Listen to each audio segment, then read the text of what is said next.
Hello বন্ধুরা, তা সকলে আশা করছি খুবই ভালো আছো, তাই না? এটাকে খুবই ভালো থাকা বলে, বুঝলে তো?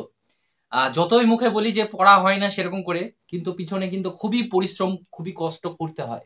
এখনো পর্যন্ত ভাতটা খাইনি, এখন মুড়িটা কিনে নিয়ে আসলাম, দিয়ে কটা মুড়ি খেলাম।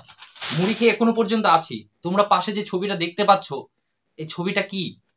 আমি তো ফার্স্ট শিফটে পরীক্ষা আমি দিয়ে এসেছি, আমি তো জানি কোন প্রশ্নগুলো এসছে।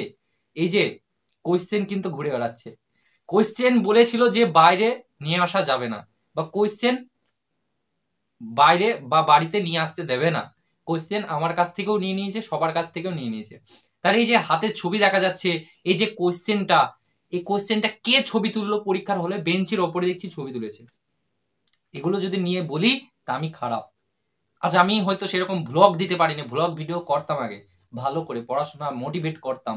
কিন্তু এখন কিছু বাস্তব বা কিছু সত্য কথা বলতে গেলে অনেকের অনেক কষ্ট, অনেকের অনেক ফাটে। কেন? তারা ওই সব কাজের সাথে জড়িত, সেই জন্য তাদের ফাটে, সেই জন্য তাদের কষ্ট হয়। আজকে কিছু স্বার্থলোভী কিছু স্যাররা আছে যারা এই নিয়ে কথা বলে না। আজকে কিছু টিচার নামে পরিচিত, ইউটিউবার নামে পরিচিত, যারা এই নিয়ে কথা বলে না। আজ এই নিয়ে যদি বলতো, এই নিয়ে যদি রাস্তায় নামতো, তাহলে আজকে এইসব জিনিসগুলো হতো না। আজ আন্দোলনের জন্য তাদেরকে যখনই বলি স্যার একটা হলেও ছোট্ট কিছু একটা কথা বলেন আন্দোলনের জন্য বা প্রশ্ন দুর্নীতির জন্য, রিপ্লাই দেয় না, আমি ব্যস্ত আছি, আমি ক্লাসে আছি, এই বলে কেটে দেয়। কেন দেয়? কিন্তু কিছু স্যার আমাদের, সত্যি কিছু স্যার আমাদের জন্য এখনো কথা বলছে, এখনো প্রতিবাদ করে, কন্টিনিউ অনেক ভাবে আমাদের জন্য। আর কিছু স্যার তো কিছু বলারই নাই। আর স্যারদের কথা এই জন্যই তুলছি, কারণ কারণ স্যাররাই তো স্টুডেন্টদের গুরুজন, স্যাররাই তো স্টুডেন্টদের একটা মেরুদণ্ড।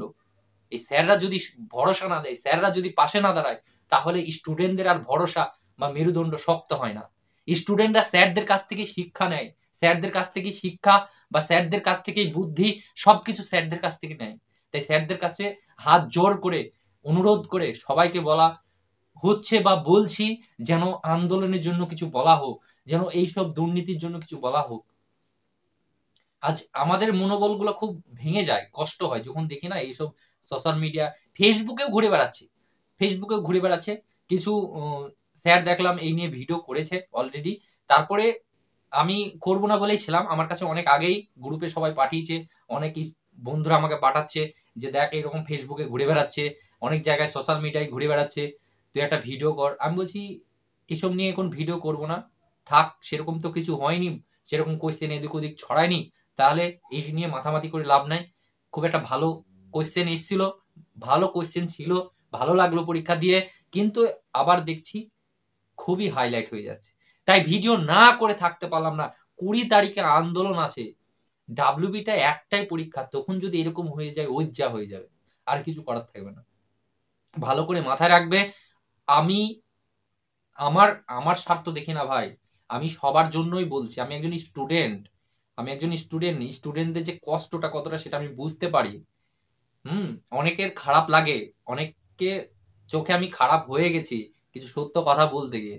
আজ অন্যান্য স্টেটগুলো দেখো, অন্যান্য রাজ্যগুলোই দেখো, স্টুডেন্টদের প্রতিবাদে, স্টুডেন্টদের আন্দোলনে প্রশ্ন, যে পরীক্ষাগুলো ফাঁস হয়েছিল সেই পরীক্ষাগুলো পুনরায় আবার পরীক্ষা নেওয়া হচ্ছে।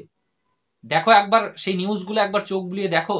যারা ঘরে বসে বলো যে আন্দোলন করে কিছুই হবে না, এইসব ফালতু, যারা ভালো স্টুডেন্ট তারা আন্দোলনে যায় না, এইসব কমেন্টগুলো দেখতে হচ্ছে। ভালো স্টুডেন্ট মারাচ্ছিস কেন? তাহলে এখানে এসে কেন কমেন্ট করছিস? তুই যদি ভালো স্টুডেন্ট হোস, আন্দোলনে যাসনি, তোরা ইউটিউব দেখিসনি, তোরা সোশ্যাল মিডিয়ায় থাকিস না, তাহলে তোরা কমেন্ট কি করে করলি? তোর কোন গার্লফ্রেন্ড কমেন্টটা করে গেল? তুই সোশ্যাল মিডিয়া যে ইউজ করিস না, ভালো স্টুডেন্টরা আন্দোলনে যায় না, পড়া নিয়ে ব্যস্ত থাকে, তাহলে এই ভালো স্টুডেন্টরা কি করে এরকম মন্তব্য করছে, কি করে কমেন্টে তর্ক বিতর্ক করছে? তোদের মতো বয়স ভাই আমি পার করে এসেছি, আমি জানি, ওই বয়সটা আমিও পার করে এসেছি ভাই। তুমি যে এখন ভাবছো ওই ভাবনাটা আমিও ভেবেছি এক সময়, এখন পিঠ থেকে গেছে। তোমার যখন পিঠ ঠেকবে তখন তুমিও ভাববে। আর সংসার জীবনটা বা ফ্যামিলিটাকে যখন দেখবে, দূর থেকে যখন দেখবে, অনাথের মতো যখন বসে থাকবে, যে ফ্যামিলির জন্য মানে এক নিয়া কিছু করতে পারছো না, অসহায় লাগছে। এত বড় একটা মানে ছেলে হয়ে গিয়ে জন্মিয়ে যদি ফ্যামিলির পাশে যদি সাপোর্ট হয়ে দাঁড়াতে না পারো এখনো পর্যন্ত, এর থেকে লজ্জা ঘৃণা কিছু মানে আর হয় বলে জানা নাই। আর সমাজের বুকে তো, সমাজের চোখে তো একবারে জঘন্য লোক তুমি। হ্যাঁ, আর এর ভেতরে যারা দুর্নীতি করে চাকরি বাকরি করছে তারা ভালো, খুব সুন্দর, তারা খুব ভালো পড়াশোনা করেছে সেই জন্য তারা চাকরি পেয়েছে, এরকম কথা শুনবে তুমি। বোঝা গেল? তাই আমি আবারও বলছি, আমার নিজের জন্য না, সবার জন্যই বলছি, সবাই যদি জাগ্রত না হয়, সবাই যদি কথা না বলে, তাহলে কিছু হবে না। এটুকু মাথায় ঢুকিয়ে নেবে, নাহলে এইভাবে একের পর এক হতেই থাকবে। আজকে তুমি যদি বলো টিচাররা কেন বলবে, টিচাররা তো পড়াবে শুধু, টিচাররা শুধু পড়াবে আর কোর্স বিক্রি করবে। এটাই যদি তোমার মাইন্ডে ঢুকে থাকে, এটাই যদি তোমাকে ঢুকিয়ে নেয়, বা এরকমই যদি তোমাকে বুঝিয়ে দেয় টিচাররা, তাহলে আর কিছু করার নাই। বোঝা গেল তো? মাস্টার দা সূর্য সেনের একটু কাহিনী তুমি পড়ে দেখবে। তুমি তো মূর্খ না, তুমি তো ভালো স্টুডেন্ট, কারণ তুমি ভালো স্টুডেন্ট সেই জন্য আন্দোলনে যাও না। একটু মাস্টার দা সূর্য সেনের কাহিনীগুলো একটু পড়ে দেখবে। সেও একজন মাস্টার ছিল, সেও একজন প্রতিবাদী ছিল, সেও একজন স্টুডেন্টদেরকে নিয়ে আন্দোলন প্রতিবাদ, ইংরেজদের বিরুদ্ধে লড়াই করার জন্য, ইংরেজদের বিরুদ্ধে প্রতিবাদ করার জন্য সে নিজে কোনোদিন ভয়ে পিছু হটেনি। যেসব টিচাররা বা যারা কথা বলে না এগুলো নিয়ে, তাদের মনে নিশ্চয়ই কোনো মতলব আছে, তাদের মনে কোনোদিন সৎ মতলব মানে আছে বলে আমার মনে হয় না। তাদের মনে নিশ্চয়ই কিছু না কিছু ব্যাপার আছে, হয় তারা কাউকে ভয় পাচ্ছে না কিছু করছে, তো তারা যদি ভয় পায় তাহলে কিসের সে টিচার? টিচার কোনোদিন ভয় পাবে না। সত্যর পথে চলতে গিয়ে যে ভয় পায় সেই তো অসৎ মানুষ। সত্যর পথে চলতে গিয়ে কোনোদিন ভয় পাওয়া যাবে না। হ্যাঁ, আমাকে আজ মেরে ফেলবে, কে মারবে? মারুক, বেঁচে থেকে তো কোনো লাভ নাই। বেঁচে থেকে তুমি কি ছিঁড়ে ফেলেছো? কিছু ছিঁড়তে পেরেছো? কিছু তো ছিঁড়তে পারো নি। পেরেছো? তুমি যে এই হালে বেঁচে, তোমার থেকে নিশ্চয় আমি বেটার আছি। এই যে মালগুলো কমেন্ট করে এরকম, সেই মালের থেকে আমি 100% গ্যারান্টি দিয়ে বলতে পারি, সেই মালের থেকে আমি বেটার আছি। সেই মাল যদি 1 টাকা ইনকাম না করতে পারে, আমি 1 টাকা ইনকাম করে দেখাতে পারি, তারপরেও আমার জ্বালা ধরে না। এতে সন্তুষ্ট না, এটা জীবন না, এইভাবে জীবন চলে না, এটা মাথায় রাখবে। বোঝা গেল তো? কিছু সিভিকের রিজার্ভেশন নিয়ে কিছু কথা বললে কিছু মাল বলবে যে তুই তো সিভিকও হতে পারবি না, 2 দিন তোকে টাইম দিলাম, 2 দিন তুই আমার সাথে চ্যালেঞ্জলি, 2 দিনের মাথায় আমি তোকে সিভিক হয়ে দেখাইতে পারবো। 2 দিন টাইম নিয়ে আমি সিভিক হয়ে দেখাইতে পারবো, কিন্তু ওই আর মুখ খারাপ করলাম না, ওটার আমার দরকার নেই, হলে আমার এতদিন হয়ে যেতে পারতাম। বোঝা গেল তো? তা আজকের ভিডিওটা আশা করছি সকলকে শেয়ার করবে, আর এর বিরুদ্ধে 20 তারিখে সবাই নামবে, আর না নামলে কিন্তু অনেক কষ্ট হবে। বোঝা গেল তো? ওই 200-400 ছেলে নেমে কিচ্ছু হবে না, কিচ্ছুটা হবে না। বোঝা গেল? কিচ্ছু হবে না, সবাইকে নামতে হবে। আজ লাখ লাখ ছেলে ফর্ম ফিল আপ করছে, তাতে 1% ছেলেও যাচ্ছে না। লজ্জা লাগে না?